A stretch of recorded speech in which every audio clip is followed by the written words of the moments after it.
The sovereignty of the creative word. Psalm chapter 33 functions as a cosmic overture, celebrating a God who creates not through physical labor, but through the effortless authority of his speech. The psalmist describes a reality where the heavens and their starry hosts are summoned into being by the breath of his mouth, establishing the word of the Lord as the primary architect of existence. This passage shifts the focus from human military might or political strategy to the counsel of the Lord, which stands forever. It invites the reader to see the world as a platform for divine expression, where the same voice that gathered the waters of the sea like a heap continues to watch over those who hope in his steadfast love. The word manifest at the tomb in John chapter 11, this abstract creative power becomes localized and personal at the tomb of Lazarus. When Jesus cries out, "Lazarus, come out," he is not merely making a request, he is exercising the very same authoritative speech lauded in Psalm chapter 33.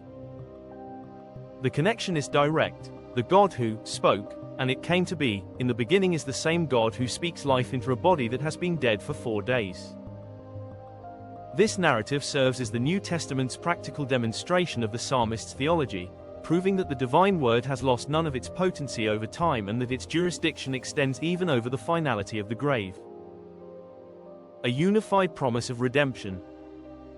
Ultimately, the cross-reference between these chapters reveals a God who is both the author of life and its restorer. While Psalm chapter 33 provides the theological framework for trusting in a sovereign creator, John chapter 11 provides the emotional and physical evidence that this sovereignty is motivated by deep compassion.